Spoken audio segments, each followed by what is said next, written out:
Tapuki he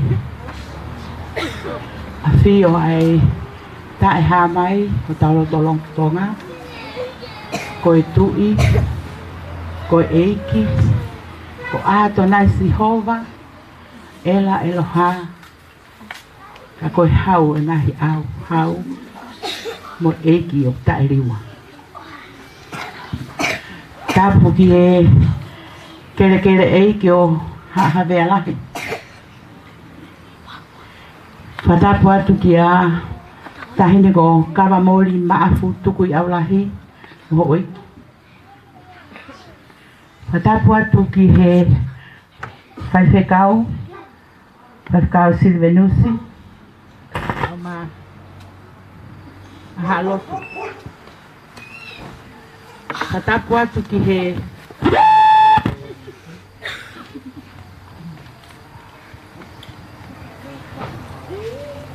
kau aahi ko toa pe o tau kau whataha he te nikoe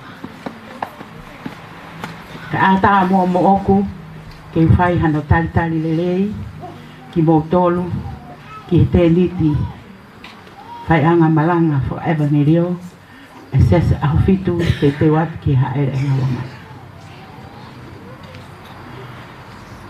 tata lelei foki he pongpongini tahine ka mamori he fin tahine ka mamori ho o whato ki lalo ka ke tari ai ki whakafi na whai atu he e tunga matu a mo tunga fine matu a koeni ke mea mai he pōni o whai hano whakalangi langi ai balanga whaka evangelio o pōni ko ka matai ni tau ngā oe tahine ka mamori pa ko ke mea i pe ko sia sien o mau i hen pa ko mau whaka amui ai hoko pe ko mea mai he pōni ko mea ia ke fie ha wai ko kainga pa ke tau whanonga whataha ke pōpua ke aiki ko whi atu whakap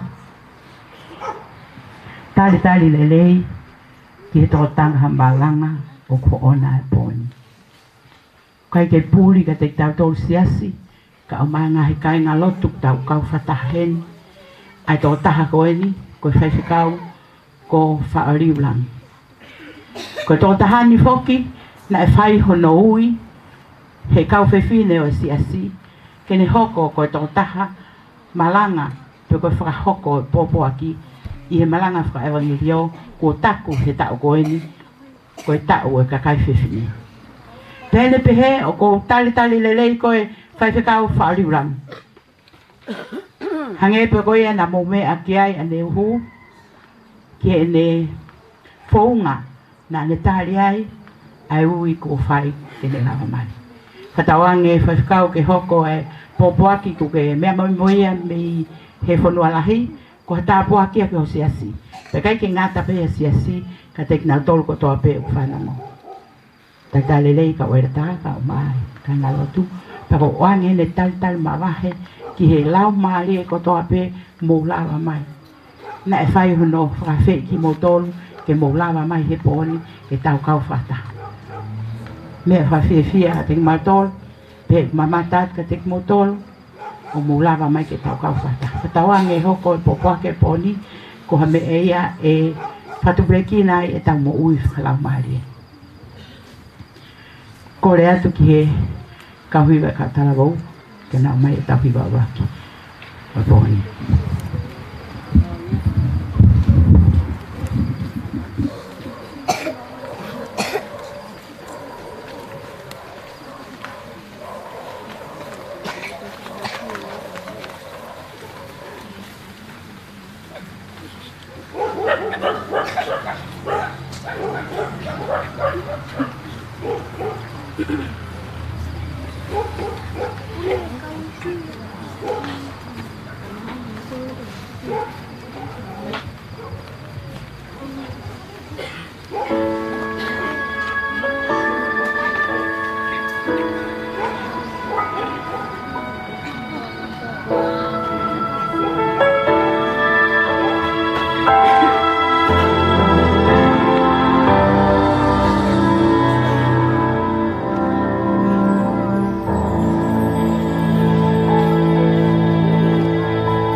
I love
Kata kita lot. Siapa sabau tie hau o ngai hau. Ko talo ni o kutu he tau kakapafau. Ko o tua o universi o kumau iai ai afiona.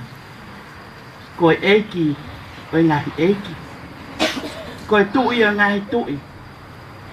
Ka ko mau tamai finance. He whiawhini, ko mau whakataha kotoa mai. Ke atu ai whakawheta i si hoa sai la ko koe ni ke whai ho mau tokonaki. Ko ke omi e tangata lea o pōni, me he wheitu o mama o te whai. Ko tokonaki ai a whiono. Ko mau lotu uia e tamai, ai pōpoaki o kune o mai, kawai ai a whiono. Tuku, ke whanofo ia, ia ngahi loto o hanga maalie, mo ngahi loto o ku tokanga mooni atu ki ate ko. Whawhetai mua ko ka wia whawhalanglani o pōni. Wau maalie lele pia kama mo. Pehe whoki ki he sia hono kotoa. Mo ki mātou ko kotoa pe. O ku mau kau whataha i he sia pini. Si kau a ai maheni. Kung mau kau whataha i te ahi. Tuku pe mua ai awhiona. Kiki whai o mau. Whakamoko loko, muke whai. Ho mau whakaata, ho mau ngahi loto. Ko hui ko maranga. O mau hanga ati ai. Ko mau lotu ia e o tua. Kau mua ia tik mātoro mo kotoa. Kau mai kau hiva. O mau hiva i he whiawhini. Ko haya hanga hige soni te mau hanga atu ke to'o i e whiawhi. Ke kau mai a whioni. Whamoremore i ange mua e mau ngahi tō no. Ke kei mea ngau e aki e mau ui neo mo kaha mau tāu. Tau kau pia mo koe i he pōni mo toe ngātu o weekend foki. Mau kore kotoa e ngai tāpua kini. Wafau alo ko se sukalais koe o mau whamo ui. Amen. Ato e nea e whaafe tahi ne kawa mori maa tuk mua e whenga maari ko ni ke toa ia koloa moi whakataha ngani e whiawhini maa loa pita.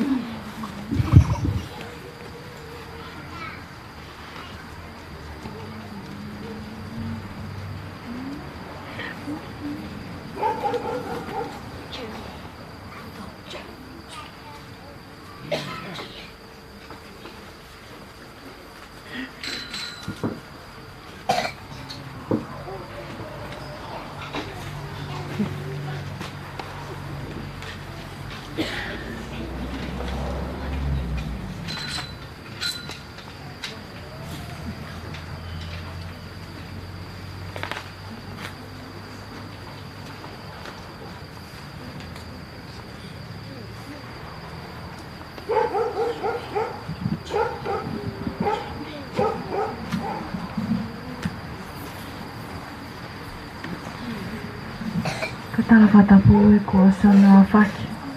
Ta ko kole ke o whamalmana tuai.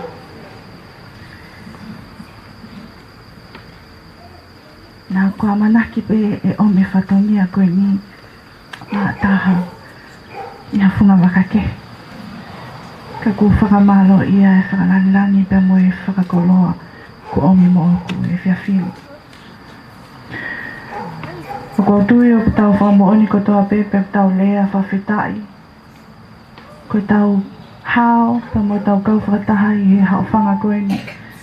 Tunga pe he o whai o tua. Ko ngā palani me ngai whakatūtū ne whakahoko. Ko ko tau wakai pa tau whamooni ko whakahoko e ato nai e ngai mea koia. Ani ho ata ni ngari lang kovi ang natula. Pinay ai lo tasi. Pehe ito hauha. Kako tui ko wakayat ke ngai fae mo nau ngahingi o ki mawhanai whiawhini. Pea ko whakawhiawhia o kau pe e ki he mea ana kotoa. Ko whakamalo atu whoki. Ia mō tuku taini ka mō lava mai ke tau kau whakataha i whiawhini. Ni ongo ko e tau i apini pe ko pakilau. Ka ko lawe i o kuiai mo ngahi a aike. Pe ko whakamalo atu ai. O ku omia e whatongia koe ni ke o whaiha ki lawe lawe. Ko ui koe e rangeli o tau amanak whakahoko. Ko tau mau ingain ko tau e no ngahi whae pe koe kakai whiwhine. Pena e whakawhatongia ki nau tōra evangelio. Pe ko tui au whaiwhikau. E tōk whakahoko pē malangani kana evangelio o fōla pē a whawhine ia. E ngai whatongia ke he siasi. E tō kase. E kakai whiwhine. I api. E society. Ko whatongia whae na os evangelio pē ia. Ko whakaukau no pe o ko whie omi. Ke taki ke tau toka ngai he whiawhini. Hanai uhinga tau whaia e ngā ue koe ni ko evangelio. Pea tau tukutaini, pea tau whakamole, pea tau palani ki ngai whatongia koe ni. O kou tui, e whoki ko toa pe tau manatu ki he whatongia pa me misiona e ki ko sisu kalaisi. Ia ene ilang imamani koe whenga e a whahinga o tangata. Pe kune hanga o whakawhatongia ke tau tolu, ke tau evangelio. Koe hae evangelio. Ko tui ko evangelio mahu inga taha tene tala e whatongia koe ni ko ofa. Ai whikau mahu inga ko ofa ke otua, a ki ho o kotoa pa ke ofa ke o kau ngā api. E whiawhini ko whie tala monu atu whaiwhikau. Ka mata ia pia moe whatongia e weekendi pia hoko atu. Koe tau lotu ia pa moe tau whakaamu. O i kai ngata pe i he kau sola moe kau a ahi o kunau kau whakatamo ki tau tolu. Ka pehe whoki ki a te ki tau tolu whafo i tui pe. Ko hono whafo o si o tau ngahi lau maali e moe tau wā moe eki. Peko o whalahi atu ai ka te kmautoru. O ko whie whaosia kai whakaukau. E ia e aho e haere mai o tau eki. Koe whehu i e aonga nāia evangelio koe ni.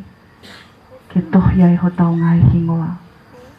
Le leipe a mamani, le leipe hono ngai whakaufofa, le leipe ai koloa, le leipe moe whamili. Ka ke manatu, koe hala ki langi. Ko sisu kalaisipe. Whatawange ke mo mao hai whiawhi, whia, whonkeles ia. Pea ke hoko atu no tāpe kina koe si hova. Ia whanonga pirikimi o tau whakahoko. O whaatu ke si ngai whawhonga i tamai, ngai whawhonga i whae. Ka maasi o tau whanau.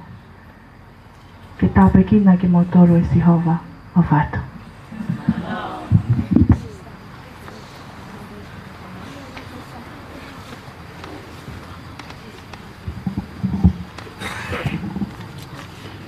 Tapi a pia o tō mafia tau hauhanga. Tau poki ke kere eki o maftu au lai. Tau patunga motu ai a hawe lai. Tau patu e tani kau mori. Whawhanlang ia ka atuang koe ni. Tau patu ke tangata maranga. Ka prokalama, ka rilang. Tapat whaki whaiwhikau. Pea whatapat te kau ahi kotoa peo tau kau whataha. I he malo te niki koe ni. Tupe mua mō koe whamari koe ni ke whai ai. Whakamalo.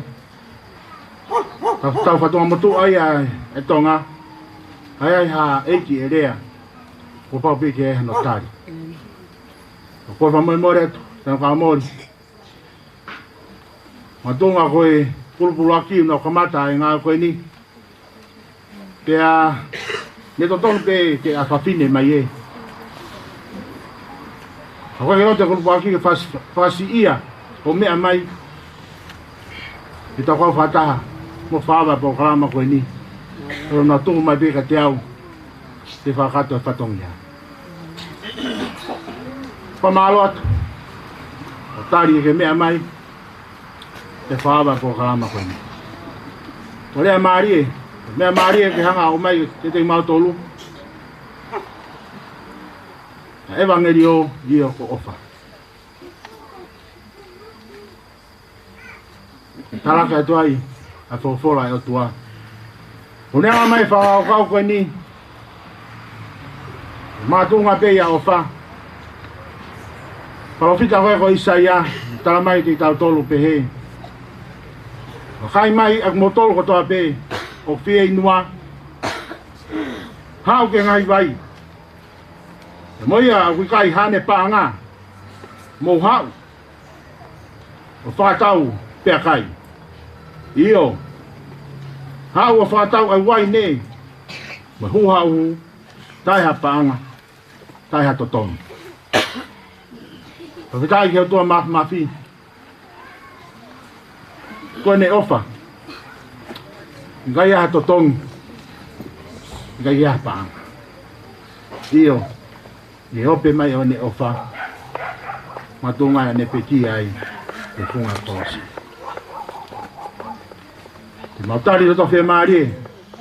Mea o ke mea mai aki. Hange ko ia. Ko mea. Reai mo e kakai ia o kehe ia heni. Kai ke kau e funga waka koe ni. Ia o kako loto e tō ngā koe ofa. Tohange whai tāpukina koe o tua. Ka mai fo fatongia. E fonga waka siasi. A mai pure anga. Te foke he kolopo. Te foki he kai ngalo tu. Ronga pe te tau kau wataha. E programa koe ni. Hoko ka tāpua ke te tau tolu. Ke tau inu tai totongi. Kai tai totongi. E fofola ai otua. Te urewa manana. Pawhe kau iwa.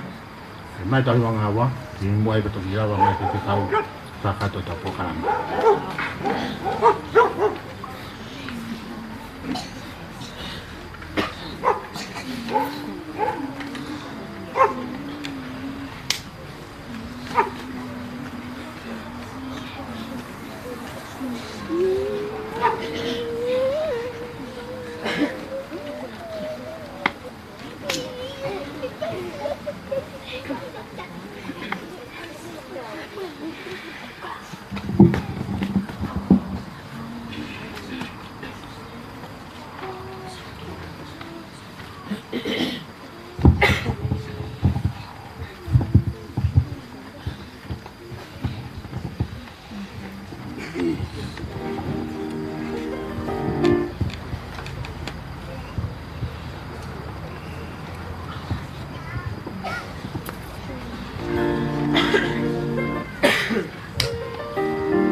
koe eiki I hoku loto koe whakalo totoa Ke whakaivia e kumo ui Sila I pea whakatapui maau eiki Ke oua te mana wahe ki hame aku ripe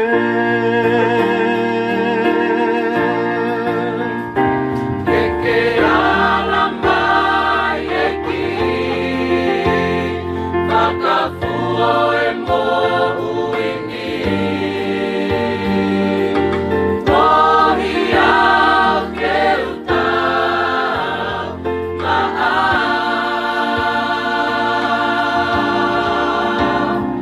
Ai nonga moi fie mai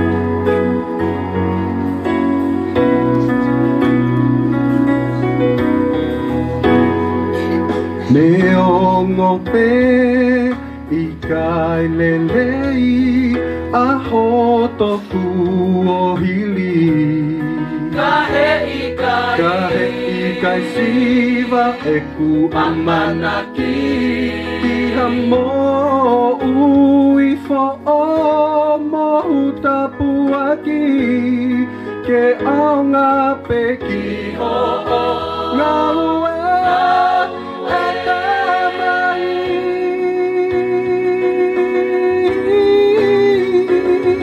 Ke ala mai e ki Whakafuo e mo uini Tohi au ke utau Maau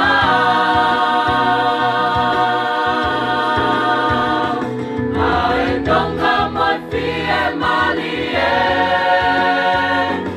Aia oku o kone Ke wiku na ahono Ngahi pole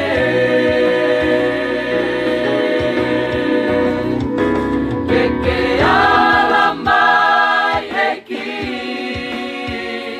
Whakafuo e mo uini Ohi au ke utau Maau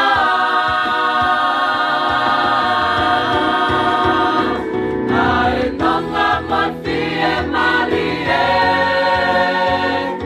Aia oku o kone Ke wiku na ahono Ngahi pole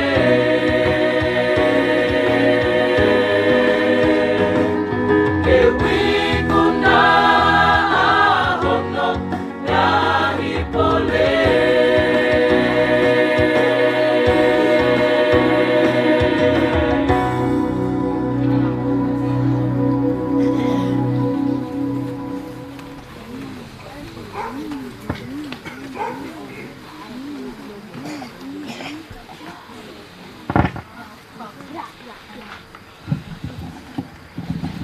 Mawe ta mawe ke whihi.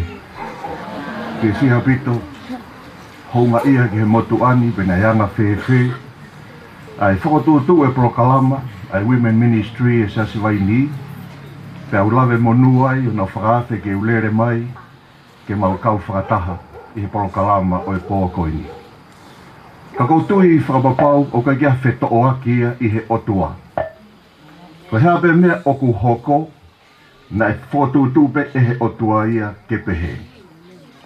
Ko e whai e kutala ofa, ko hiko e ngahi ngā ue, ko hanga whaafai, lere hole whai wahe whanua, whakalere e Prokalama ko ui pese a siko e stewardship. Tau kei hau pepa moe ui, lo taunga o ko Ospenson.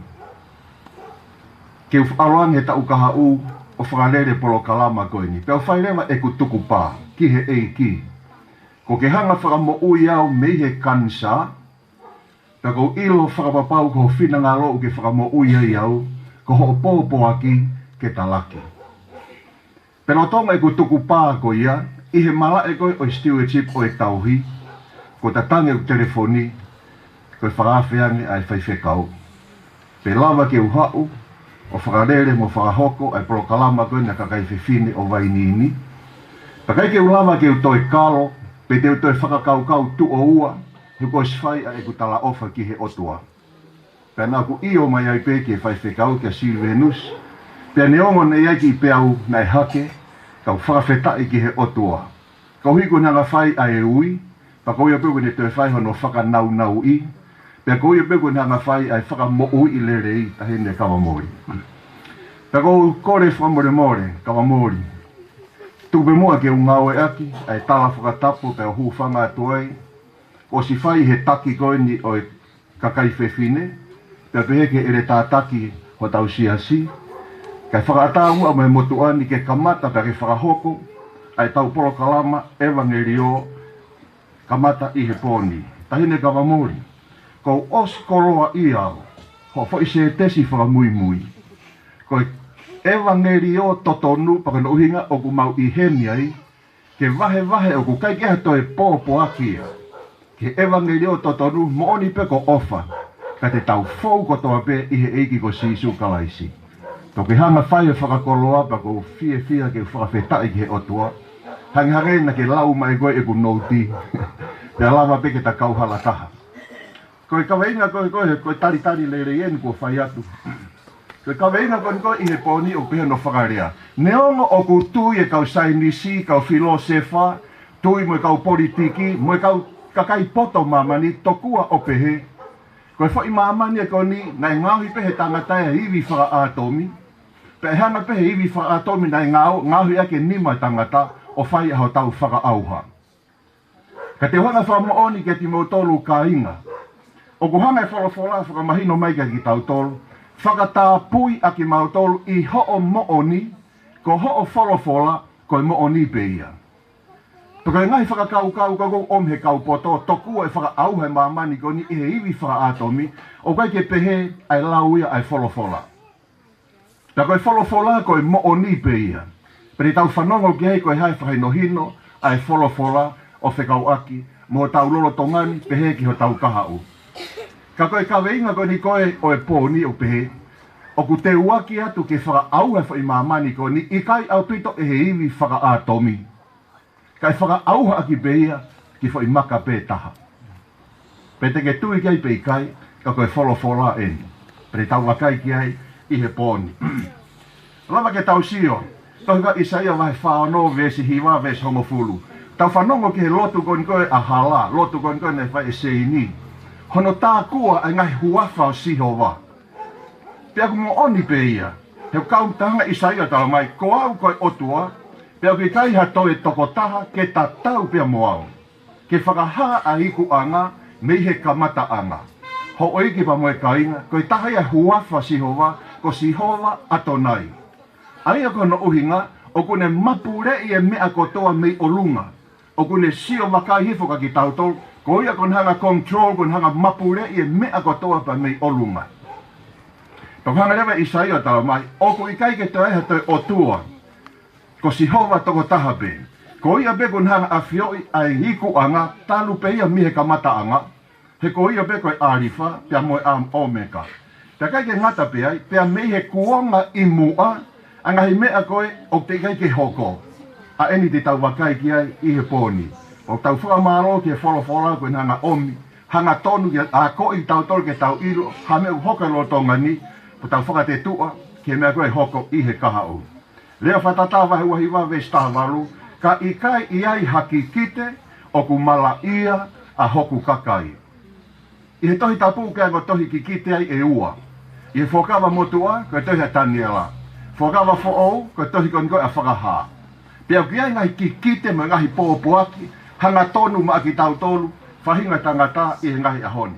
Whatauna I lau kon koe api, ai lea whatata, ka pāle kai kia haki kite, ke tau iro e mea hoko lo tongani mo mea koe e hoko mai, tamai e mala ia a hoku kakai.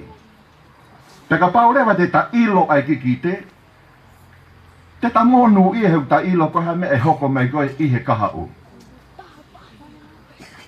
Tohi kon koe whakahawa he ua wawe sfitu wakai o kou hau wawe, o ku monu ia o ku ne whai ai ngahi rea ai ki kite o e tohini. O ku monu ia ku ne ako whanongo ilo pia whai ki he ki kite ki he rea o e ki kite o e tohini. Hange koe mea wena ku lawe ki ane nai, o ma tohi ki kite e ua. Ko Daniela tohi e whakawa motua, pia mo whakaha I he whakawa fo'ou. Pea ku monu ia, wakai o kou hau wawe, monu ia ku ne lau, pia ki ne ilo, pia ne whai ki ai. Ke ngahi rea koe ni o I kikite, I tau wakai ki ai I he pōni. Wakai o kou hau wawe, o ku monu ia ku whai ngahi whik, ai ngahi rea o I kikite o e tohini. Ua pita wahe uloa ki vestahi wa ke vesua taha. Tahonga whataunga I ane, o ku I kai ko hatoko taha pe, o kai ko rea whataha pe, kau omi he kau tangata tohi koe te hitapu, e nau ngahi viu koe ne whakamanawa ki nau tore lau maari e, pia ku nau tatau pe koe ki whawhe paki ia. Ua pita wahe uloa ki vestahi wa, pia o ku tau mau whoka he rea mo oni o I kikite, aia ko ho o mou whai lerei, I ho o mou tokanga ki ai, O hangeha mama o kuulo i ha potu whakapouri. Kai oua ke mafoa ai ata, pia hopo hake whetu aho i ho mauloto. Ho eikpa moe kainga. Ka pau teke ke whanonga ko he kikite kon teke whanonga mea mai kia i he poni. Mo one lau e vesi, teke o ngoi e koe hanga inia fufoi mama fo o ia o kuke hanga au sia. He ko ure ake mea na kua au sia. Ke fua taimi na utangutu ai o whanonga ko hono malangai, ai whai malanga kon koe poni. Na ku whaka isa, pia u whaka kau, kai ke ulo uke ha mea pehe i he tohi tapu. Na ke hana mau whai whekau o malanga i pe ha ko i ki mau tolu i he mea ko ini. Ka koe nuhanga i wholofola tala mai, ko o ako ko he poni, te ke hanga rewa o ngoi ho mau e ilo ko ia, ai fuu mama, hanga whetu aha ko hopo hake i he ta whakau ho ta atamai. Vesu anoa, o to mua ilo eni, oku i kai haki kite i he tohi tapu, oku tupu mea te ia pe a hono uhinga. Koe hono uhinga. He koe ki kite ko tō pe i mua, na i kai tupu me whai te riha e tangata, kana e rea kau tangata e otua, i hono wei aki nau tolu, e he lau maarie maa oni oni. Lava pe tangeroi, lau maarie maa oni, otua koe tamai, mai otua koe alo. Pia tau mai koe rea koe kau tangata koe na ko tohi e kikite, kono whakafondu ki nau tolu, wei ki nau tolu, whakapotoi ki nau tolu, e he lau maarie maa oni oni. Mea ta tau pe kou hoko koe, sione vai fitu vesi taha fitu o ku pehe ai. Whakatāpu aki mautolu i ho o mo oni, ko ho o wholofola koe mo oni pe ia. Ho eiki pa moe ka inga. Ka pauna ki ko ho ngā whakapapau ai mo oni e wholofola. Ta tau peke toenga kau whai whekau. He kai ke more ha mau taimi ke mama kofi atu mei muani. Ka koe uhinga mau hea nia whai koe no malanga i moe kofi. I he fia. He koe keke ha toi mo oni, ke ne whakauauai ai mo oni ai wholofola ai otua. Pea koe kikite, koe konga ia mo oni e wholofola ai otua, ko tohi koe tāniela, ta moe tohi koe ni a whakaha. O ku fuaki mai sa koe tohi tapu e nia, koe kikite koe ele me niti pe ia i loto i he tohi tapu. Ka koe ni uto e tala mai heni, moe tohi tapu whakaluku fua, mos mea i pe. O ku fuaki mai ia i he whakamānawa ai otua. Te aku aonga ia ki he ako naki, moe waloki, moe whakatonu tonu, moe whakapoto, ki he maa oni oni. Tau ke ihe tanela wahe wape. Hanga e he otua. O oange fu misi teri. Mea kon kou hoka lortonga nima, mea koe e hoko i he kahau. Nan hanga fuakeane ke tu i koni ko Nebukanesa. Hanga e he otua whakaha mahino ai fu misi teri whakakikite, whekau aki moe kahau, me taimo Nebukanesa tui o Papilone, o au ke haere a ngaua mai a kalaisi. Ne whakafounga eni i he misi whakakikite, ne fuaki ke tui ko Nebukanesa, ai pure anga hau o Papilone. Lava ke tohanga ilo hei tamai, na e mohe ai tui ko Nebukanesa, la tonga ene mohe, ko ne wakai sio ke he misi. Ko mea peko hanga wholwhola tala mai, ko misi na e mahu inga. Ka kone ofo ke koe me he ene mohe, ko ngalo mahu e misi a pa mea te ia. Koe ke te lava e ken hanga whakamanaki. Ko mea pena ni hanga whai, whakatau ke vesi kon ko i he la, nan hanga ui e kau kikite, me kau astalonoma, me kau karitia, me kau tuki, me kau fie mana, kau tangata poto ko te pro Papilone. Pane whakakore ka nau tolu, nau hanga na umisi ha misi ku mahu inga. Ka kohono mo ni ko mahu ia pito i misi, koe ke ulawa ke hanga toi manatu. Pano hinga ko kolege mo o mai, ngau e ake ho mo foa ki ho mo poto, ke mo hanga whakamanatu mai ke te au, te koe haa koe misi, mo mea koe nak mamata ki ai, tanela wahe wa vespa, pana e rea kau karitia, koe kau tangata poto eni, ki he tui, i he rea whakasiria, e tui, ke mo ui o ta e ngata. Tala mai piaka mau tolu ho kau tamai o eki ai misi, kai tukua ke maha mato talatu a hono uhinga. Hai mea ne hoko ki he tui, pana e rea ai tui o pehe he kau tangata poto, kua more ai mea vea mea te au.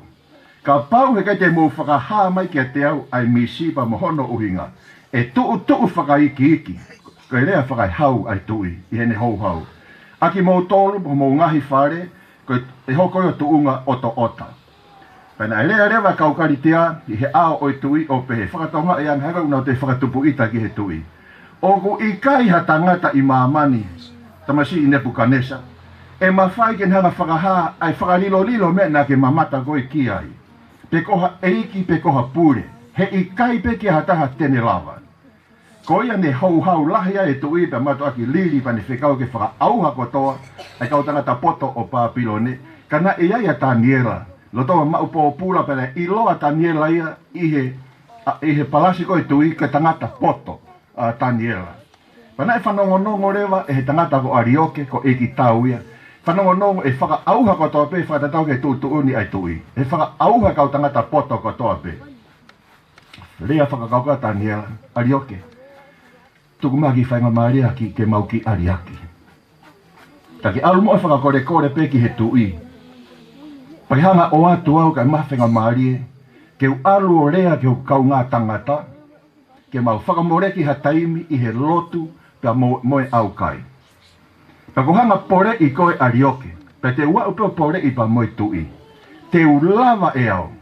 Koe mea whakarilo lilo koe na. Ke lava I ha poto e ha tangata. Kana e whalala Taniela ke mālohi o e nau lotu. Pe toki aula Taniela ke he tui o ne kore ke ne whakatotoka mua pe te ne whakaha ke he tui a hono uhinga.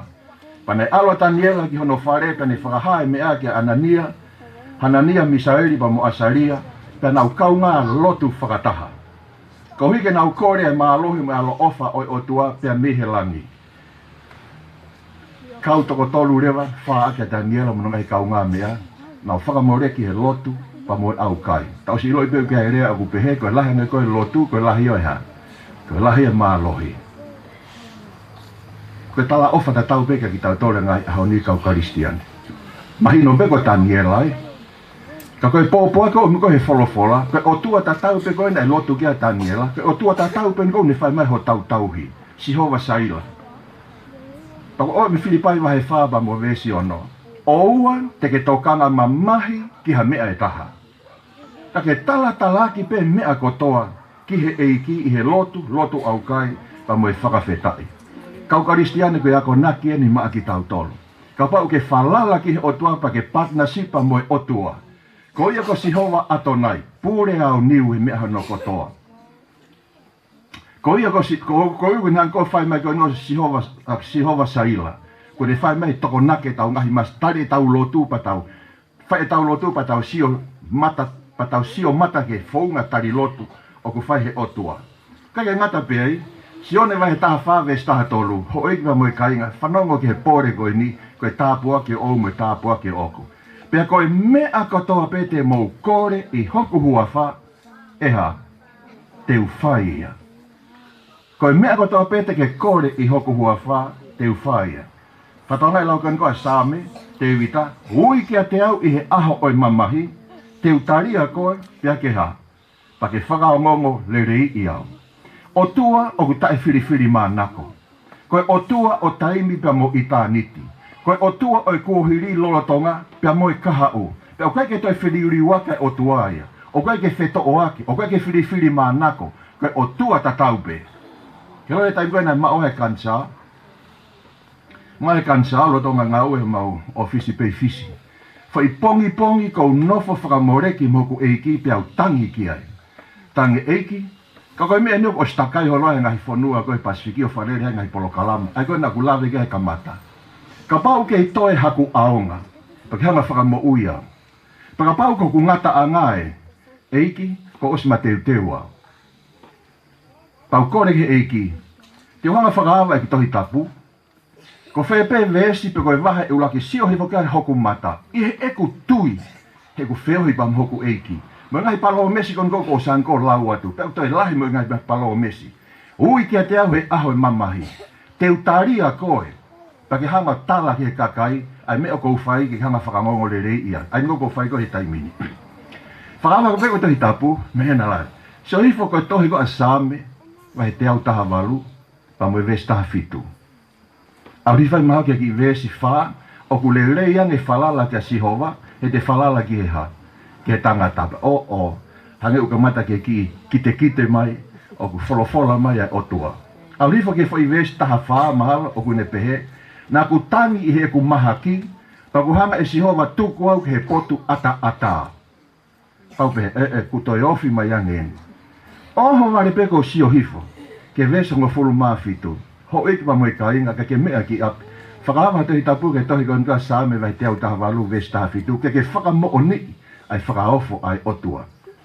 Koe taim kona o sewa ke vesta fitu peheno whakarea, hei kai te umate, lo tonga i ko ngau e kansa ia hoksino. Hei kai te umate ka te umo ui. Ke uhanga whakaha ai ngahi ngau e whakaofo ahai, a sihowa.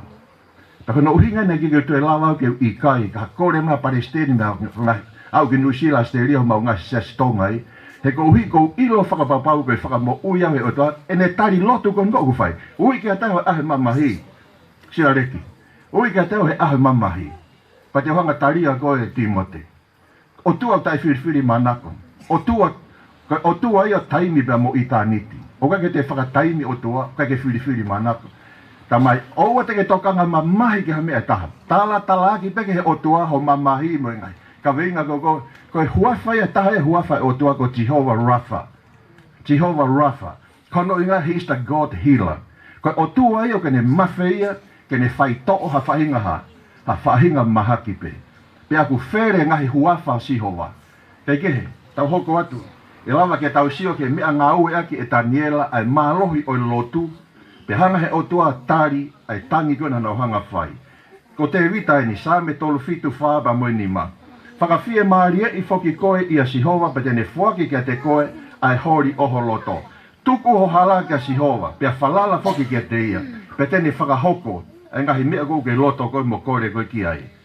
Wakai koe whofonga o Sihova o ku ia te ki nau tolo ku mana wahe kia te ia, kia Daniela, mano ngahi kau ngā mea, kia te koe pia moau. Sere mai avahe tolu ves tolu, ui kia te au pa te utaria koe, pe te uwhakaha kia te koe, ai ngahi mea lahi mo ngahi mea fufu, aia na e te geike ke ilo ia e koe. Koe o lai ne lotu kon koe a Daniela. Tamai hanga he o tua whakaha tali e lotu kon koe a Daniela. Pak maoni pe ia koe lahi lotu, koe lahi e maalohi ko ufai. Pea rea Daniela o pehe, o ku monu ia ai huafa o tua, o tae ngata pea tae ngata. Heo ko ona ai poto mo e maalohi. Pea kune liriu e ngahi kuonga mo e ngahi whai tau, o kune ave ngahi tui, pea kune toi whakotu e ngahi tui. O kune fuaki ai poto, ki he kau poto, moi ilo, kia ti nau tolu, o ku ilo loto. Toi keu mo heo e Daniela, o tu he ao koe tui. Hangarewa Daniela, talangi ki he tui. E ho awhio, koe mea fufu koe na ke mamata koe ki ai. Ke loho kau tangata poto, ho kau astroronoma, ho kau tangata tūkima. Kei ke lava hatahaya ia te nau tolu, ke na hanga whakaha kia te koe. Whakatawai lava Daniela, Nebuchadnezzar, ka oku iai ha o tua i he langi. Oku iai ai o tua i he langi, ko ia toko tahape.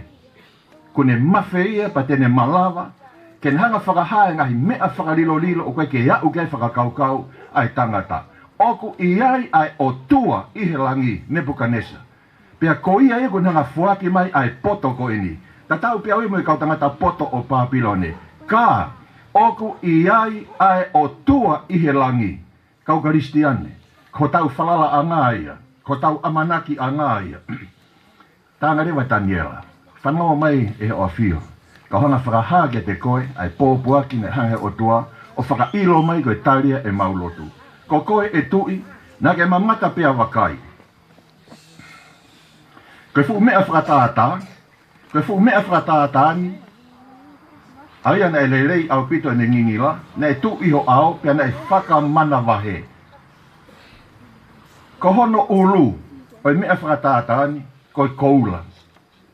Ko hono whatawhata moe nima, koe ha, koe siriwa. Ko hono kete, moe alanga, koe palasa.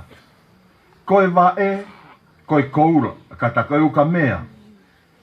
Pea ko hono rohu i wae, na e whewhiofia e uka mea, pia moe umea.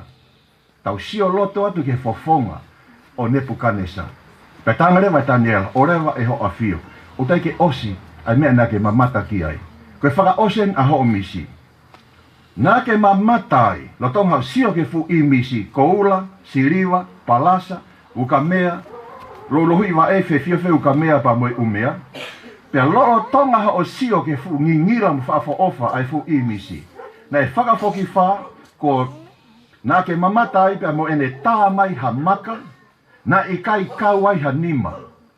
Tane ta ia kia vae o mea whakatata, aia ne whiwhiofia e uka mea, moi umea, piana e lai ia ke momo.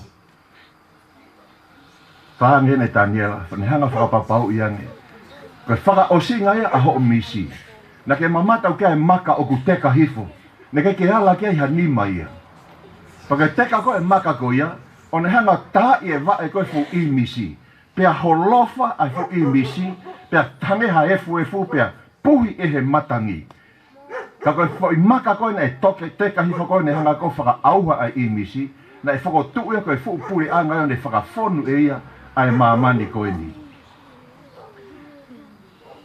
Tau ki hoka tupe. Kamata rewa ke whangonga Nebuchadnezzar ke no whakamatala i koe Daniela.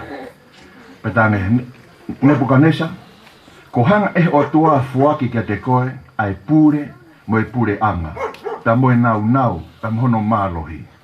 Pe ngahi potu kotoa pe, o ku no whai whanau o e tangata, kone tuku ki honima, ai whangamanu kotoa pe o e wao, mo e whangamanu puna kotoa pe o e ata, pe kone whakotuku koe pure, kia te ki nau tolu kotoa pe. Whakatoa nga iane, Nebuchadnezzar, ko koe, ko Papilone, ko ho pure anga, ko koe uluia o i koula. Pea ko koe te ke tō mua whai ai pure, i maamani i he taimi koia. Pea mahino rewa ka inga, taka ngahi konga koe i misi koe na e mamata kiai a Nebuchadnezzar, o kune hanga whakafofongai ai ngahi pure anga. Te nau whai koe pure i maamani. Whakatau ngai ane. He keke tupu ai peho o pure, tamasi i Nebuchadnezzar. E tupu ki mui ia te koe, ha pure anga kehe. I ai taimi e ngā taiho o pure au, Papilone mo koe Nebuchadnezzar. E ai pure anga kehe ia, tene hoko atu.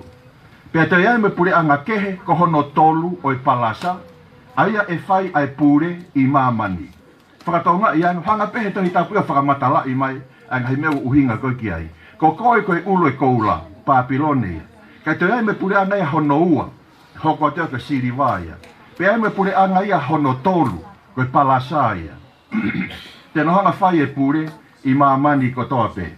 Pea ko hono whae pure anga. E mālohia o hange koe uka mea. Matufo koe vae koe uka mea. Koe ohi o ku mau mo i ku he uka mea a ngahi mea kotoa pe. Pe hange o ku mau e he uka mea a ngahi mea ni. Tene laiki mo whakavolu. Pea koe uhi i ho mamata ki he vae na ngahi lohi i vae. Koe konga o umea mo i uka mea. E wahe ai ngahi pure anga. Ka e ia e mālohi o uka mea. He koe uhina ke mamata he uka mea na whewhiofi mo e umea. Hanga whatanga hoi pa mo e kainga ai mahino ai kikite. Ka mata reo ke whatonga hange ko ulo mai koe ki whetu aho. Ai hau koe mahino koe wholofola. Panetange, ko koe Nebuchadnezzar, Papilone, e ulu koe koula. He kai teke tupua. E ai pure anga ia hono ua. Oi siriwa. Peka ke tupu e pure anga hono ua. E ai pure anga ia hono tolu. Ko si hova atona ien guna whai whakotuu. E ai pure anga ia hono tolu. Pea osi pure anga hono tolu. E ai pure anga ia hono wha. Maalohi anga koe uka mea. Ta koe lau hui wa e. Na ngahi ki koe ai umea pa mo uka mea. Ti hana whatonga i ka ke whainga ke hanga fio ai uka mea pa mo umea. He ke lawa ke na tui fio le rei tina ua ia. Te peherewa e Daniela ka Nebuchadnezzar. Kano uhinga wa utui fio koe uka mea pa moe umea, e whai ngataa ke na whepiki taki. E whai ngataa ke tui fio. E tena mo vete beia, ka ke whainga ki hanga whakatahai ki naua, tena mo vete pe uka mea ia pa moe umea. Tako irea koe ne whai koe Daniela ka Nebuchadnezzar. Nebuchadnezzar ko hono uhinga. Koe ngahi pure anga ko uwhafofu ngai koe laulo hui wae. Hei keike nau whepiki taki ki nau tolu. Te hanga whatau ngai historia patau siope ki maamani i he ngahi ahoni. Oku wheinga ngahi pure anga lalahi. Amerika ko Siaina, Lucia, Siamane. Oku nau wheinga peko wheha pure anga ten hanga pure e maamani koe ni. O si whakotu pe si hova atonai. O se pure anga koe hono whaa. E mo vete rewa ngahi pure anga. Ke kaha pure anga ia e taha ke ne tuu hake ke ne hanga toi pure i. Hiri koe pure anga hono whaa. O uka mea. Pea pehe rewa. Hange peko uka mea e maalohi, umea e vai vai. E ai ngai pureanga ni ihi e maalohi, e ai ngai pureanga ni ihi e vai vai. Ai nuku whakafofonga i kone ngahi loulohu i wae. Ka mana tui koe loulohu i wae na e teka mai fu umaka, on hanga laiki koe konga wha osia, ai mea koe na e mamata ki ai. Ka koe uhina ke mamata na e taha mai e maka mihe mo unga, na ke kawai hanima. Pea ne mau e uka mea, ai palasa, ai umea, ai siriwa, pea moi koula. Ka atoa ne ngahi pureanga koe ai ulu pa moi fatafata me konga loto pa moi va mo la alanga pa moi vai kua whakaha e o tua lahi ki he tui aia e hoko amui ai ngau hoko koe ngahi aho a whaka o sien whakaha ki te koe ai mea koe e hoko amui ta su os mo onia ko osa ta Papilone ia ono noa no ke nima tolwalu hoko me koe koe anga honoa mi tia mo pesia historia nima tolwalu ke tol taha osia tu pea moia hoko mareo pureanga koho no tolu, pureanga karisika mata he tolu taha, o sia tu pia moia. Hoko mareo pureanga hono whago pureanga loma ia. Patai mwena ha ere maa si isu alo i meki he mamani, ko pureanga loma na tonga pure kon koi mamani. Me wha fitu kata, me taha ono walu ki mua he pekia kalaisi, ke wha fitu ono hireange pekia akalaisi. Ko loma e koe pureanga ia hono wha ia. Te whanga rewa tangi, kono uhinga o misi kono misteri koni tu inefkanesa, ke hanga o iloi, pa ke mohanga o meai, ai ngahi mea koe hoko i he ngahi aho amui, ko ose whai pureanga hono whaa koe, o kau nofon he taimini he ngahi pureanga mo vete, o i loulohu i wae, kono uhinga i te ke whanongo ke he niusi, koe ki whaha merino i ai maamani i he ngahi ahon, whe tā mate aki pe kau lotu, e kau karistiane mo kau muslemi, ko tau sio kotoa pe ai. Pa koe peke ha pureanga, niranga koe pureanga hawa Amerika, o si hanga pe si hova atonai o whokotu. Koe o se pureanga hono wha, e mo vete ai ngahi pureanga. Ka ua rewa pe ko teka mai fuha. O rewa pe ke teka mai ai fuumaka. Sa koe pureanga Papilone me ono no ano ke nima tolu walu. Lawa pe tanga iloi, koe koe koula ia. Koe whai ulu kone koula ko Papilone ia. Tahe ngahi mea iloa e fitu i mamani, o ku mau e Papilone, o kui koe ngou e fata. Mai re ono noa takatakai, ai whaka ofa e fu ngou e fata koe ni. Koe a koe kolo Papilone, fute hiwa noa a hono maalunga. Tako hono matolu e tala kau historia, e lava peke lere whakamatapapa, hasari o te tau e tolu i he funga a. Tene hanga Nepkanesa o langa pane pehe, oi, ko. Papilone ni, na e langa hoku nima. E pore koe na hanga kofai. Koe ngahi tempare koe ngahi otua hi teni koe na nau lotu ki ai. Hange koe na koe ko matu. Tamai na whiunga pa mo e toni koula e taha walu hono aufi koe ni koe i loto i he tempare. Tohi koe seremaia, wahe ni mataha pa mo e vesfitu. Tamai ko Papilone ko ipu koula. Mea ko tau peki he koula, kau bea ki Papilone. He kohi koia koe ulu o e koula. Nai whainga Saddam Hussein, ke nanga mui ai whaunga pure koe ni koe, nai whai koe e Nepkanesa. Sere maia wahe ni matapa mo ves tolu fitu. Pea e hoko a Papilone koe potu, toka tā maki. Koe nofo anga e whangatala kone, koe mea whakaofo, koe mea whaka isa, pa i kai iai hakakai. He nao si tala pehe o tuaia, koe hiriange koe, e ai pure anga ia hono ua. Teke auha koe, teke puria koe, teke kailoa koe.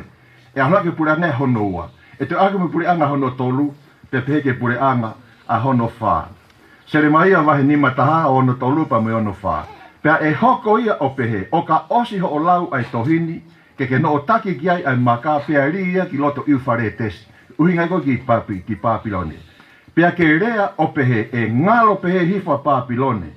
Pea i kaito e tu uia mi he kovi, aia te whakahoko ki ai. Pea te nau fiu ai, ko hono ngata ia o ngahi rea a sere maia. Ai was maino peke tau tolu, ka ulu e koula ko Papilone. Ka ne te rea pea Daniela, e ai me pure anga a hono ua. Kanela vai whapa mo vesto no pa ne rea e tui, i kai ko Papilone eni koe whare pure anga aia ko ulanga i hoku maroi, se ka ne whakawhetau ai tui ke tu uni a sihoa. O si pihetu koe teke ngataho o pure, pe teke puria koe, teke ngalo hifa koe, hae pure anga e hono ua. Hu mai pe Nepkanesa whakawhetau ki he otua. O ne pehe, mani sak Ika ko Papiloni nei, langa hoku hau, hoku mawhai, pa mo hoku taimi. Vestol taha, lolotonga na eke he fofonga e tui ai rea, na e ongo mai mi he langi ai reo na e pehe, e tui ko Nebukanesa, kua whai e rea kia te koe, kua homo pia mea te koe, ai pure anga. Ok, pure au niu pia Sihova. Nebukanesa koe te ke whanongo ke tu uni. Ka ko au whangatuku ki te koe he ko au o tua, o ko pure au niu. E homo e pure anga ia pia mea te koe. E hoko marewa pure anga ia a hono ua. Pana e whakahoko eni i he moko puna o Nebukanesa ko Belsasa, taus iloi ko ta petala noa. He kātoanga inu koe na hanga ko whaipa ni whakawhi ka o maolunga koe pure anga. Pero tonga koe e nau inu. Kuna whakataonga e kefu makohi koe koe horisi, mine tikel i uwhasini. Koe pōpua kia me loto langi, mine ko lau e o toa aho pure anga, te kua whakaosia. Tikeli, ko whakamamafa koe i he mea fua tau, pe ko ilo i o kukeha. O koe fuu maa, teu ke auha me puria, pe ke puria. Peresi, ko vahe aho pure anga, pe ko tuku ia ke kau mitia me kauha, pesia. Ai ko pure anga honoua. Tu uni pea Sihova atona ia koe uku pure pa mi olunga. O ne talane, ko osi koe ko pure anga honoua u teu mege ni take over pure, ai mitia pea mo pesia. Ko pere unga ai pelesi. Ko koe whaunga whaka auha ko ni koe o Papilone, mana tui whako si langa a takatakai. Hume kon koa a koresi kon koa. Hana ina to vai tafi u farete siu o pilo i mamanga o fou he loto kolo kon ko Papilone. Pe hanga rewa ko kautau kono mitia mo pesia, o na hanga keri, kono wasi pehe. Na hanga keri whakatafe vai tafe ke piko ia o alu ki ta whaki koe, kai moa a foi halanga anga koe o vai tafe, pe na huna toru i lalo, o na hanga kapai a Jerusalem, a kata a Papilone. Isaia vai whani mapa mo e vesi ulaki, pa pehe Sihova ke ne pani ko koresi, ma tifako mitia mo pesia. Pa pehe Sihova ke ne pani ko koresi, te wete ngahi no tanga wala o e haatui, ke whakaawa hi ono ao, ai ngahi matapā loua, pa i kai toi tāpuni. Ngahi matapā koe ni koe i Papilone. Tau ki alo atu pe. O ke area mea ku mao he kau historia. O hange koe ni koe a be koe fo i hina, koe fo i hina ia a kore a Cyrus. O ne pehe o whakamatala i ka kato ai founga koe na ikuna iai e mitia pa mo pesia a Papilone. Ka kone founga pena o si lawe koe ki ai, e na o keri whakamamaha koe koe vai tafe, ke tafe ia ke tafa aki kai mamaha fo i hala, ko hipa na huna tori lalo, e he lalo a o na hanga kapa ia Papilone, pa na hanga whaka auhai.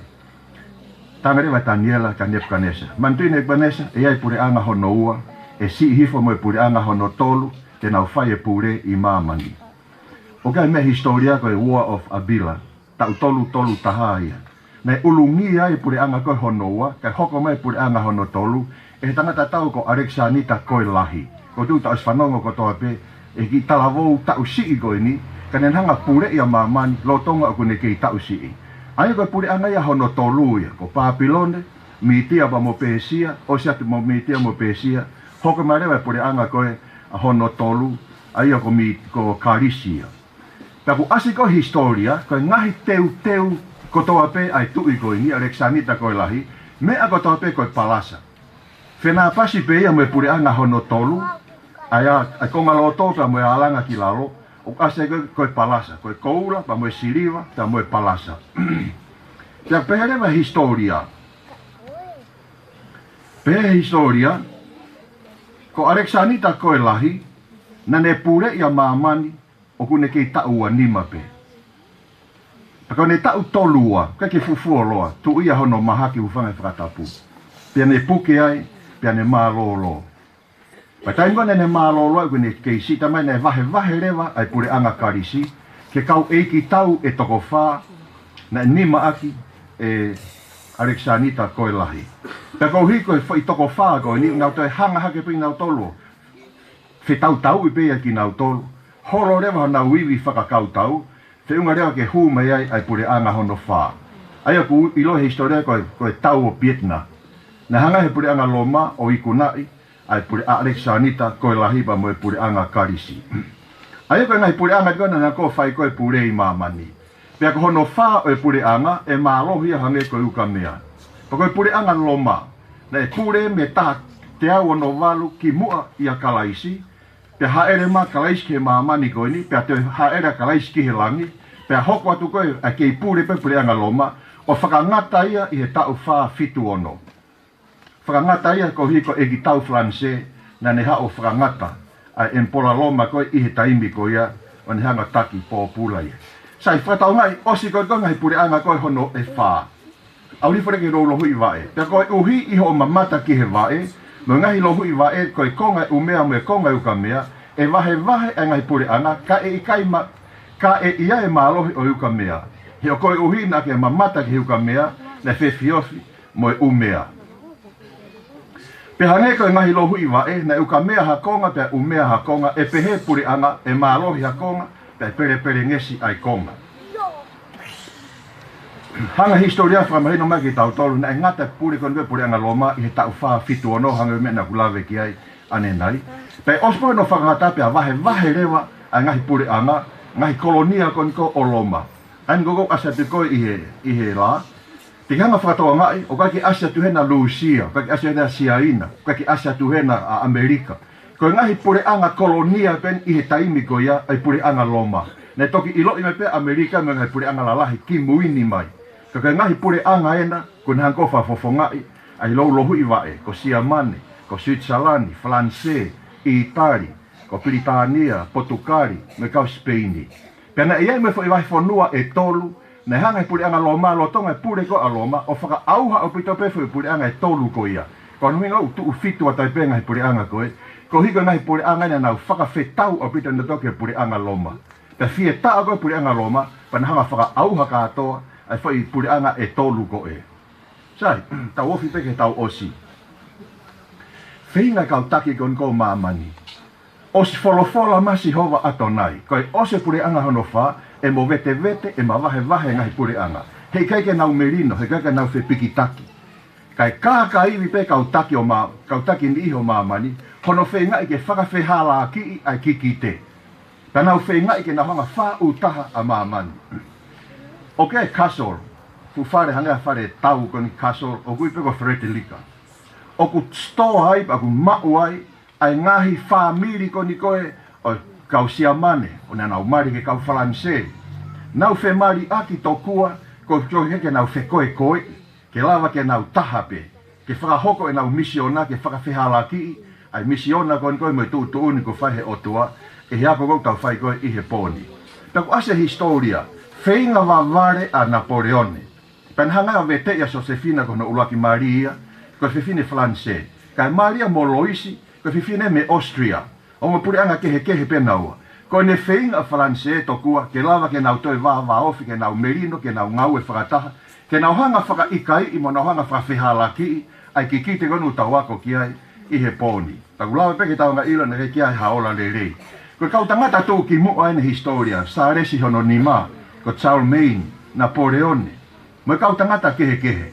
Na nau whae nau ngahi misiona, ko nau tau mua, ke nau pure i whakarewerewa, ai maamani ko ni ke whakawhihalaki e lau ai tohi tapu.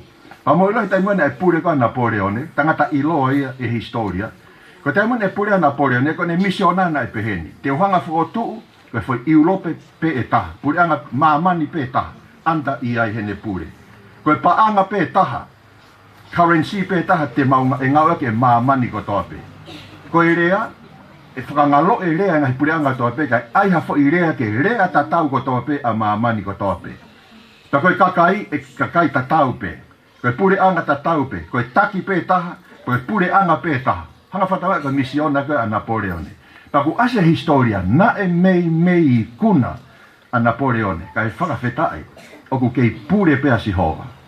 Pane os talahe pe Daniela, Nebuchadnezzar, he i kai peke toi whepiki taki ai ngahi pure anga kon go whafofongai, ai ngahi lohu i wae. He i kai peke nau whepiki taki, ko hono uhinga, ko uhinga taha, he kai ke nau merino, he kai ke nau whengau e aki whakataha. Ko nu tau whakamoni i ngahi ahone, tau sio ke he niu simo e ngahi, ongo furi ki wani go hoko mai koe i he ngahi ahone.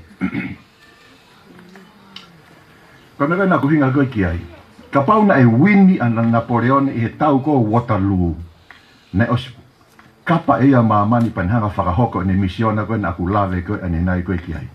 Hanga he otua o mai e fu sinou, o ne hanga whakameremo ake a Napoleone, pia mo ene kautau na iwe koe tau ko Waterloo. Pea ose ke koe me koe nei hoko koe ia. Pataunga e lea koe nei whai koe Napoleone. Toki ilo e Napoleone, koe vare ia ki he otua. Pena ne kore rewa ke, whakatere fua i hono nima, o ka pau e mate. Pea tuku hono nima ki tua i hene puha mate. Pea tohi i ai, God Almighty, ko si hova ia, o fu lahi fau ia ki a Napoleone. Ko si hova atonai, o ku pure au niu. O si pe koe pure anga uruaki, e ai pure anga hono ua. Ne ongo fie taa a Nebuchadnezzar, ma ne kei pore, i kai ko Papilone ni koe fua ene ngawe a hoku nima. Ko kei tāpe washa e otua, ka iloa Papilone.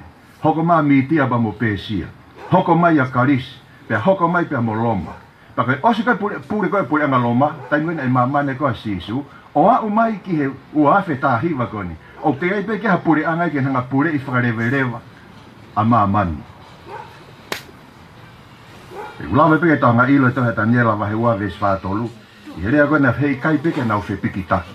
Ka ke whataonga i rea koe na whakae Napoleone, osi koe nko no kapa koe nko he tau koe Waterloo pene, pea toa i koe ai ne kautau, pene toki pehe mai tā oko mo oni pe, tako o tua ko si howai au fu fefe, o fu maalohi pea fu kau ia.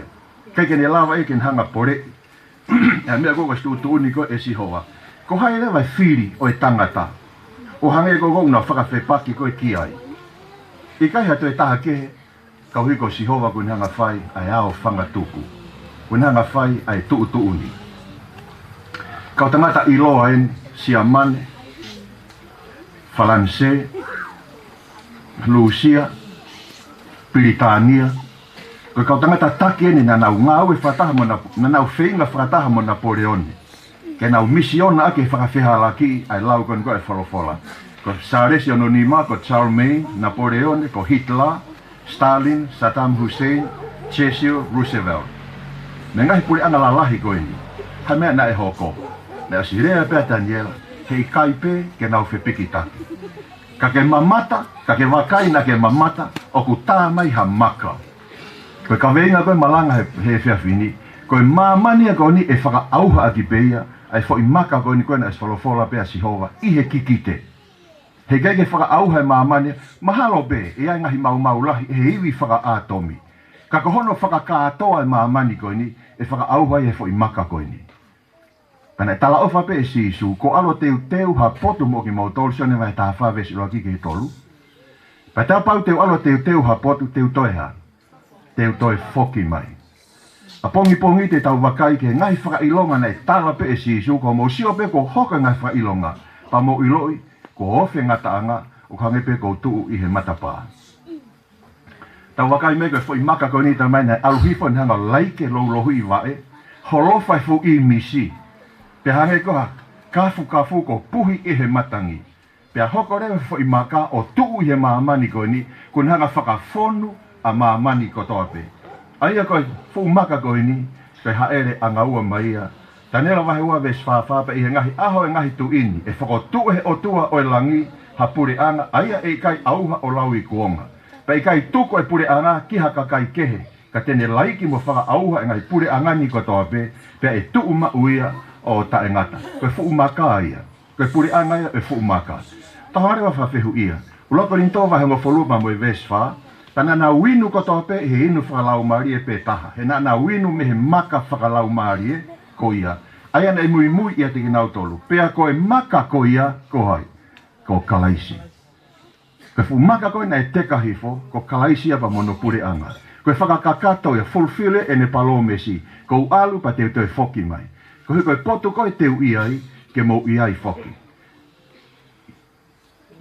Ai mai no rega tau toko koe haere anga ua mai ni a sisu. Koe fu maka koe nanga whakataipe ai haere anga ua mai a sisu.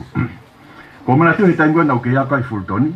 Ta ua koe fultoni pa kore mai kau whaiako ke u alu mua mai ki tama New Guinea mai tama India. Ke mau o toka ngai ai whanawako high school i he dormitory whika ua. Pau alu rewa. Ko e taha. Ko whanongo. Ko mau tolu pe kau tom lita na fo i loki. Pa ko toi ngai na fo i hallway pe ata pe. Ko whanong ke tangi. Pa whanongo, ko tama kon ko miniu kini. Au te fushi no tai na mu ke olunga, maika, hame au hoko. Tangi be, maika, hame au hoko. Pata kamata rewa ke foki mene. Pa ko ne au whakotanga tu oku kei tangi pe. Pane pe mai kai te man, koe whakamana wahe ai mea na mamata ki ai. Pena aku mate i he rifia. Na ku siau haere masi isu, ta moe kau angelo. Ko teka mai fu umakaya, ihanga ene misi. Pena e ongo mai aere o pehe. Mou tuu takitaku, maamani ko tope. Mou tuu pe. Kane sio ke he masani pa moe ngeia o aha koea moe haere masi isu. Pea ongo mai aere o pehe. Ka alotu rewa ha angelo o ala ki a koe, pa te mo puna whakataki pe moe angelo koea. Pake ilo i koe kuke hao.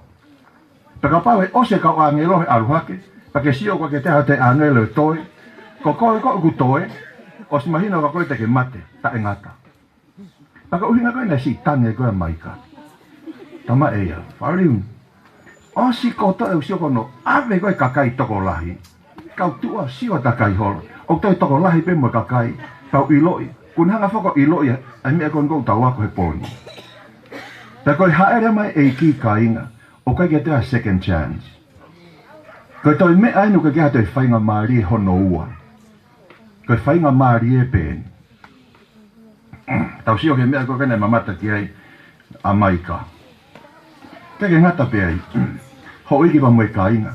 Koe taimi koe haere maa sisu, koe ke toi aunga ho o whaife kau au. Koe ke toi aunga ho o mami au mo ho te ti mo ho ankolo mo ho anti. Koe haere mai koe a sisu, ko koe pe ia, ho wafa fo i tui, pia moe eiki. Taku lolo tonga e whainga maaria moe ui ko nga whaima ki tau tolu, ihe loto tonga ni. Whakatoange pe ke ala mai hono lau maaria. Ke ua na tau hange ko siutasi. Tau hau pe ki he lotu, a senita whakapuri pe. Whiri ea mahu inga ia e koloa pa moe paanga, i hono whakamo ui ia kalaisi. Ko hai ko anga siutasi. Ai mea kon ko tau mo ui ake ngahani ai veve koloa pa moe paanga. Na ne ilo koko ne lava ki hono whakamo ui, ka kua tō mui. Ko nanga laku a ene paanga, ka kua tō mui. Pai haere me kone a kalaisi whafofonga e fumaka koni ho iti pa moe kainga. There is no second chance. O kika te whainga maria e hono ua. Tau ilo kato peta na ko so siwa. Hene sio koko ke hanga ai furiki wanu ai kau karistiane hono taimi. Tako erea kone ne hanga ko whai. Mo whiri whai te liha mo tolo. Ka ko au ba mohoku whare, ko au mohoku siasi, ko au mohoku whamiri. Te mau kei whiri pe ke mau tauhi hai. Te mau kei tauhi pe asi hova. Whaka osi. Ko taim koe nei peki ai koa. Aha toa pule lulu. To e kan koa kalai se ngoe ko Getsemani. Pako ne tangi koe ne tamai ko ne ilo ne koe hoko a whalaite a pongi pongi. E ma wahi atu me Getsemani ki kare vare. Pako to e koe ne whai koe sisu tamai. Ka pau e whai ngofua ke to'o ai ipuni pe me te au. Paki hanga to'o. Ka ewa na whai hoku loto, ka whai peho whina ngaro. Peo na tai whakarea e taha. Tamai, ka ia hatoi whaunga, ka pau te hatoi whaunga, e whakamo ia ia whaoriwa. Whakamo ia ia Paula. Whakamo ia ia Timote. Whakamo ia ia Paula. Ka pau ia hatoi whaunga, one toto. Ka pau ka hatoi whaunga, please, ngā au ake whai whaunga ko ia. Hanga to'o i pū mea te au. Kana e ongona pe ka laisi ko ne misiona, hange pa mea koe na ke tō, na ke mea ki ai, ko au pe koe hala mo ui pa moe mo oni. Na e whiri tuku lolo ka kato ka laisi ke misiona na e whekau ia e ene tamai. Likewise, ke tau whiri, ke tau tuku lolo ka kato, teu ki ne teu haere angaua mai. Pōpā ke hiwa o mai kau tāwau o ku pehe eiki, ko tuku lolo, pea teu tuku lolo e ku mo ui. Kia te koe eiki. Pea te wanga fuaki au, pea maau. Koe aho koe aho oiki pa moe kai, hai mena ku lawe ki ai. Ko koe whakafo i tui pe ho wā, pea moe eiki. Kake toi kawat ho fai whekau, kake kawat ho ta mam pe mo de, pe ho ankolo pe ho anti, ko koe pe ho waa whakafo i tui tui, pe a moe eiki. Pe hanga mega na mea kia kawa mori, ko evangelio maalunga tahaia. Kake ngata pe ko ho maa we ofa, ko otua ko e ofa. Ka ho taria kalaisi ho mo ui, kake teu atu. Lea koe na whako e Daniela Nebukanesa, ko whakaha mahe otua kia te koe, a ngahi mea koe e hoko, i ngahi aho a moi. Ko tau nofo ko ini, ko ose pure anga hono wha. Ko teu pen ke teka mai, ai fu maka. Pe whakatawange pe ho ui pa mui kainga. Hange ko e fuaki ka kato e kalaise ne mo ui, neonga ne tau to'o i Ketsemani, kana e hiku pe ki kare vare, ke mo ui ai, pe au mo ui ai. Whakatawange pe hange ko hiwa kon ko e popoake e kautala vau. Ko e tuku lolo, pa mui fuaki ka kato e mo ui tare niti, sino pa mui atamai. Ke mea ngau ea ki ehe eiki, lo tonga e tau teu atu ke tau whi loa ki pa moia, hange koe tala ofa, o kune hanga ofai, malo apita o kau tala wau.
Kia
pataki kui o mo fofonga ka ke whai halotu whaosi. Patua mafi, fia ho mauloto ke mau whakatau whafola, ki ho taloni ai honga ia, mai whakawheta ia au mauloto.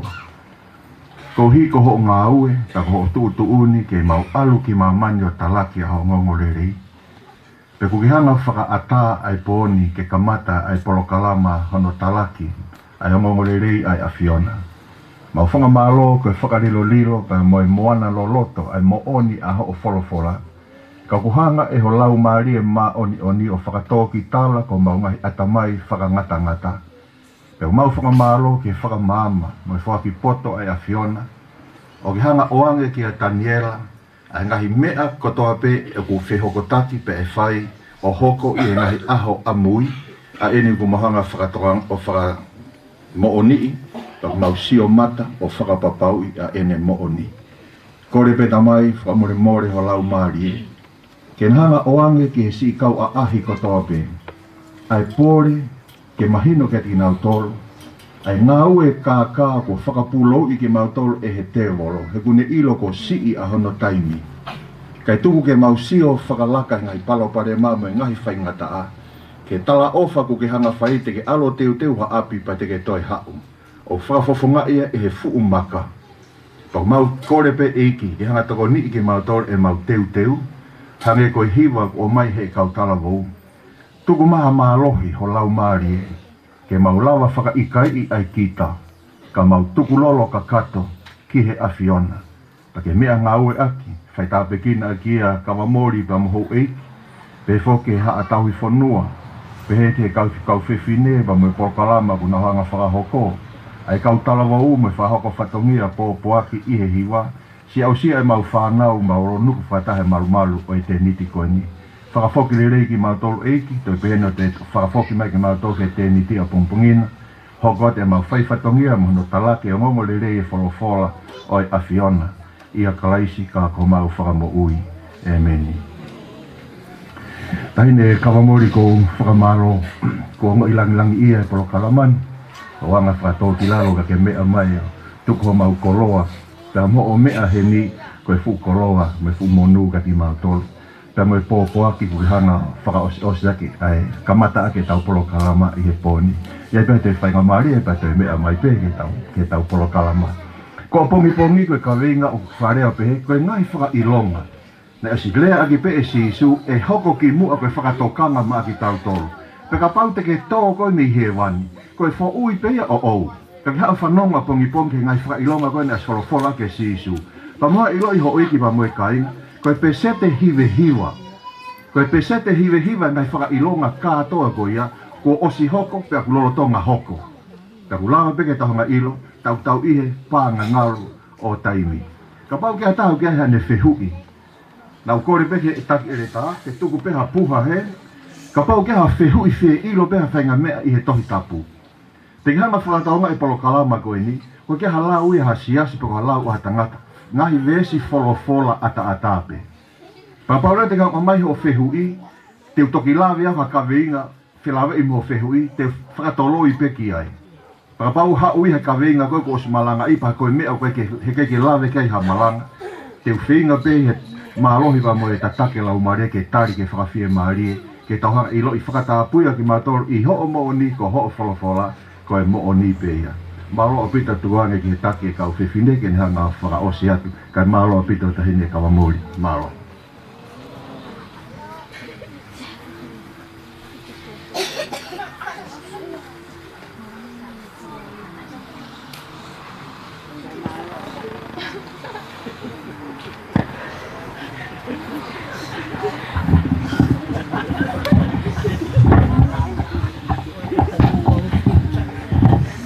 Whamaro atu ki he tangata malanga na e ni whai anu whafokonga e ki e pōni. Whamaro lahe atu whauriu, he lawa e whatongia e pōni. Whamaro lahe atu tahine ka mamori, maro apita ho o kei mea whoro hena. Wharangangi e maranga pōni. Te roge ku whamaro atu ki he mo tolu kau ahi ko tope mo lawa mahi pōni tau kau wata. whamalo ato mo lawa mai mo whakawhi ia ki mo tauke po a pongpongi.